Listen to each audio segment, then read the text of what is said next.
Hello friends, welcome to my channel. आज मैं आपको प्लस 2013 की थ्रिलर हॉलीवुड मूवी एक्सप्लेन करने जा रहा हूँ।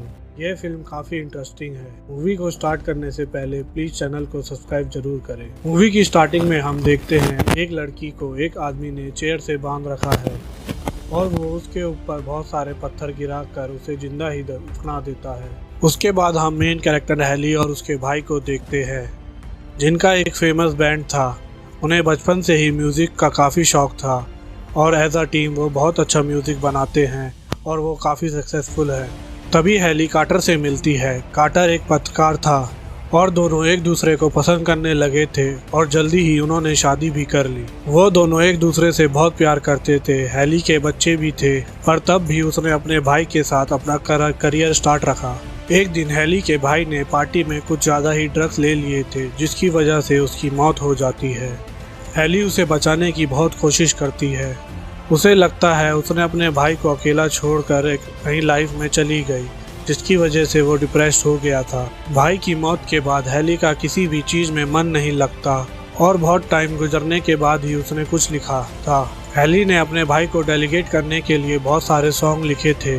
सब उससे पूछते हैं कि तुम्हारे भाई की जगह कोई और ले सकता है क्या, जिस पर हैली बोलती है कि हमारे पास एक गिटारिस्ट है जो काफ़ी टैलेंटेड है, पर उसके भाई की जगह कोई नहीं ले सकता।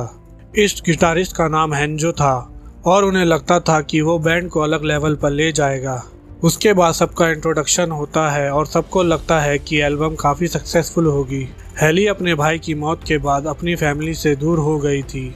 एक दिन हैली ने जब ओल्ड सॉन्ग परफॉर्म किया तो लोगों को वो बहुत पसंद आया। फिर वो नेक्स्ट सॉन्ग अपने भाई को डेलीगेट करती है, जो उसकी नई एल्बम का था, पर उसे कोई रिस्पांस नहीं मिलता। उसके लिए वो अपने मैनेजर से बात करती है। उसकी मैनेजर उसे कहती है कि सॉन्ग को कैचअप होने में टाइम लगता है। हैली अपने रूम में जा रही थी, तभी वहाँ एक फैन आ जाता है जो उससे ज़बरदस्ती ऑटोग्राफ देने को कहता है और उसे लिपस्टिक लगाने को कहता है और उसके साथ बदतमीजी करने लगता है। तभी वहाँ हेंजो आ जाता है। वो उस आदमी को धक्का मार कर वहाँ से भाग जाते हैं और बाथरूम में छुप जाते हैं। हेंजो उसे घर तक छोड़ने आता है। वो एल्बम के रिव्यू को लेकर काफ़ी अपसेट थी। हेंजो उसे कहता है कि तुम्हें ज़्यादा सोचने की ज़रूरत नहीं है और तुम्हारे मन में जो भी है तुम मुझसे कह सकती हो और तुम्हें रिलैक्स करने की ज़रूरत है, और वो उसे लेटा देता है और मसाज करने लगता है। फिर थोड़ी देर बाद वो उसके साथ इंटीमेट होने लग जाता है। सुबह हैली को कार्टर का कॉल आता है। रात के लिए उसे बहुत गिल्टी हो रहा था। वो अपने बच्चों से बात करती है। फिर वो कार्टर से बात करती है, पर कार्टर अपने काम में भी बिजी रहता है। वो देखता है कि हैली रिलैक्स फील कर रही है। वो उसे कहता है कि तुम कुछ दिन आराम कर सकती हो, मुझे एक बुक मिली है और तुम्हें साल भर तक काम करने की ज़रूरत नहीं पड़ेगी। फिर उससे मिलने उसकी मैनेजर आती है, जो उसे बताती है कि एल्बम अच्छी नहीं बिक रही है। वो मैनेजर से पूछती है कि अब क्या करना पड़ेगा। मैनेजर उससे कहती है कि तुम एक अच्छा सॉन्ग लिखो, उसके बाद सब ठीक हो जाएगा। फिर एक दिन वो हेंजो के पास जाती है और उसके साथ एक माउंटेन के पास जाती है। माउंटेन से एक पत्थर गिरता है तो हेंजो अपना चाकू बाहर निकाल लेता है और ऊपर जो कोई है उसे धमकाने लग जाता है, पर वहाँ पर सिर्फ एक एनिमल होता है। फिर वो दोनों साथ बैठते हैं। हैली उससे बोलती है कि मुझे एक अच्छा सॉन्ग लिखना पड़ेगा। उसके पास लिरिक्स तो है, पर वो उसका क्या करे उसे कुछ समझ नहीं आ रहा। हेंजो उसके गाने को एक धुन देता है जो हैली को बहुत पसंद आती है। उसके बाद वो उसके करीब आने लगता है और हैली को किस करने लगता है। हैली उसे बोलती है, कल रात हमने बहुत पी ली थी और जो हमारे बीच कल हुआ उसका कोई मतलब नहीं है। मेरी फैमिली है और मैं किसी को भी हर्ट नहीं करना चाहती। हैली का नेक्स्ट शो होता है। उसे जिस फैन ने हरेस्ट किया था उसका लेटर हैली को मिलता है। शो के बाद हैली कहती है, मैंने और हेंजो ने एक बहुत अच्छा सॉन्ग लिखा है और ये गाना सब कुछ ठीक कर देगा। वो दोनों रात में पार्टी करते वक्त सॉन्ग लिखते हैं और इंटीमेट भी हो जाते हैं। फिर हैली घर आती है। घर आने पर वो डोर खुला देखती है। वो अपने बच्चों के रूम में जाती है जहाँ पर सब खेल रहे होते हैं। एक्चुअली में कार्टर ने उसे ईमेल किया था कि वो आज रात इंटरव्यू के लिए जा रहा है और उसकी नैनी भी बदल चुकी थी। वो बच्चों को बोलती है कि वो उसके लिए गिफ्ट लाई है। तभी हेंजो का उसे कॉल आता है। वो उसे बोलता है कि तुम्हारे बच्चों के गिफ्ट मेरे बैग में रह गए हैं। हैली उसे घर बुलाती है, पर हेंजो ऑलरेडी घर के बाहर था। तभी उसके बच्चे बाहर आ गए थे और वो गिफ्ट देखकर बहुत खुश होते हैं। हेंजो बच्चों के साथ खेलने लगता है। खेल खेल में एक बच्चा हेंजो को काट लेता है, जिससे हेंजो को बहुत गुस्सा आता है। एली उसे वहां से जाने के लिए कहती है और अगली सुबह जब वो उठती है तो वो देखती है कार्टर उसके पास सो रहा होता है। फिर वो दोनों इंटीमेट होते हैं। अगले दिन हेली की मैनेजर उसे बताती है कि वो जो म्यूजिक बनाने वाले हैं उसका सारा बजट स्टूडियो ने काट लिया है और उनके पास अब हाफ बजट है और उसी बजट में उन्हें सॉन्ग को पूरा करना होगा। वो घर आती है तो देखती है हेंजो और कार्टर साथ में गिटार बजा रहे होते हैं। वहाँ सब पार्टी कर रहे होते हैं।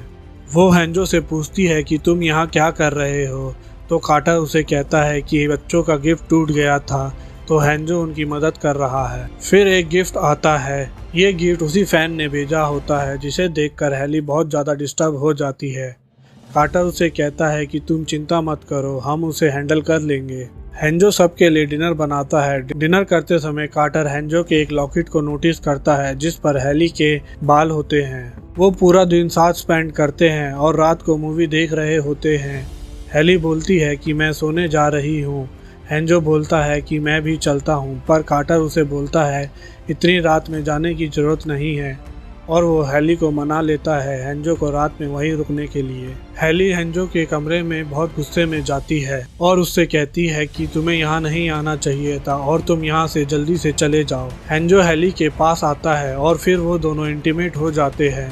कार्टर बहुत थका हुआ था, इसलिए वो हेली पे ज़्यादा इंटरेस्ट नहीं दिखाता। अगले दिन हेली हेंजो के घर उससे मिलने जाती है और उससे कहती है कि तुम इस तरह मेरी लाइफ में ज़बरदस्ती नहीं घुस सकते। वो नोटिस करती है कि उसके घर में उसकी बहुत सारी फ़ोटो लगी होती है। हेंजो उसे बोलता है कि मैं एक डायरेक्टर भी हूँ और तुम्हारे सॉन्ग को मैं ही डायरेक्ट करूँगा। वो अपनी डायरेक्ट करी फिल्म हेली को दिखाता है और उससे पता चलता है कि उसकी सिस्टर उसे बहुत परेशान करती थी। उससे बदला लेने के लिए उसने उसे चेयर में बांधकर स्टोन में जिंदा ही दफना दिया था और यही फिल्म का स्टार्टिंग होता है। हेली के पास बहुत कम पैसे होते हैं, इस वजह से वो हेंजो को हायर कर लेती है और फिर वो हेली के साथ एक वीडियो शूट करता है। कार्टर जब ये सब देखता है तो उसे लगता है हेंजो गे है, इस वजह से उसे कोई प्रॉब्लम नहीं होती। सबको वीडियो बहुत अच्छी लगती है और सब बहुत खुश हो जाते हैं। हेली की मैनेजर हेंजो से बात करती है और बोलती है कि तुम्हें हेली और उसकी फैमिली को थोड़ा टाइम देना चाहिए।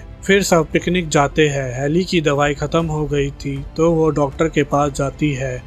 डॉक्टर उसके सारे चेकअप करती है। तभी उसे पता चलता है कि वो प्रेग्नेंट है और वो हेंजो को मैसेज करती है। कार्टर ने नसबंदी करा ली थी, इसका मतलब है कि ये बच्चा हेंजो का ही था। हेली नसबंदी के फेल होने के कितने चांस है इसके बारे में सर्च कर रही होती है।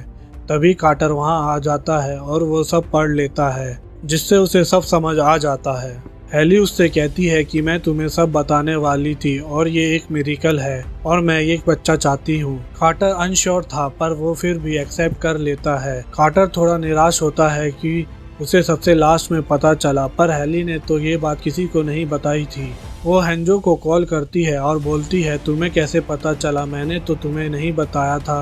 हेंजो को हेली और कार्टर के बीच जो बात हुई वो भी पता थी। हेली इससे बहुत ज़्यादा डर जाती है और वो अपने मैनेजर को कॉल करके बुलाती है और उसे सब कुछ सच सच बता देती है, जिसमें उसकी मैनेजर बोलती है कि तुम डरो मत, मैं अपने लॉयर से बात करती हूँ। हेली उसे बोलती है कि एल्बम के फेल हो जाने के कारण मैं कुछ लिख नहीं पा रही थी और मुझसे ये गलती हो गई।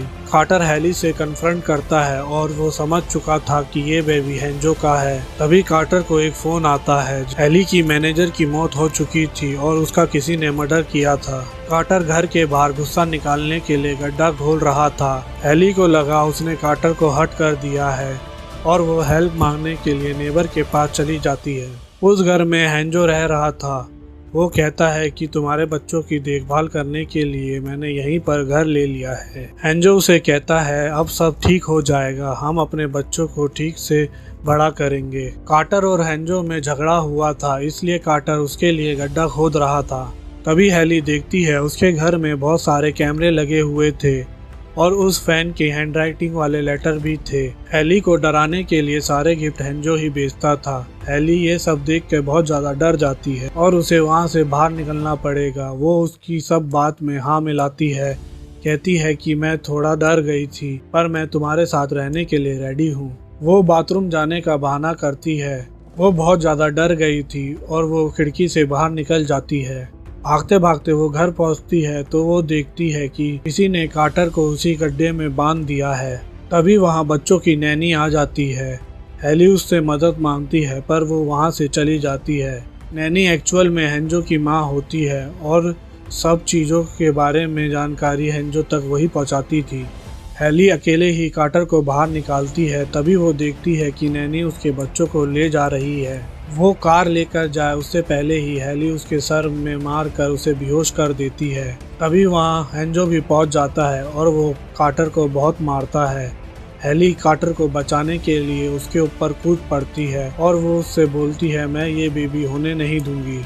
हेंजो गुस्से में उसे पत्थर से मारने की कोशिश करता है। हेंजो उसे कहता है कि मेरी माँ सारे बच्चों को संभाल लेती और हम दोनों फ्री होते। तभी हेली नोटिस करती है कि उसके पास उसके भाई की रिंग है। हेंजो उसे बताता है कि वो उसके भाई से बहुत प्यार करता था लेकिन उसके भाई ने उसे कभी भी एक्सेप्ट नहीं किया। उसके पास कोई और चारा नहीं था इसलिए उसने उसे मार दिया। हेली ये सुनकर बहुत गुस्सा हो जाती है और वो पानी के पाइप को उसके मुंह में डाल देती है और कार्टर पानी चला देता है जिस वजह से हेंजो की मौत हो जाती है। अब कुछ दिन बाद हेली कैटर से मिलने आई तो कैटर उससे बात नहीं करता। वो सैड होकर वहां से जाने लगती है पर कार्टर उसे रोक लेता है और उसे माफ कर देता है और यहीं पर ये मूवी का एंड हो जाता है।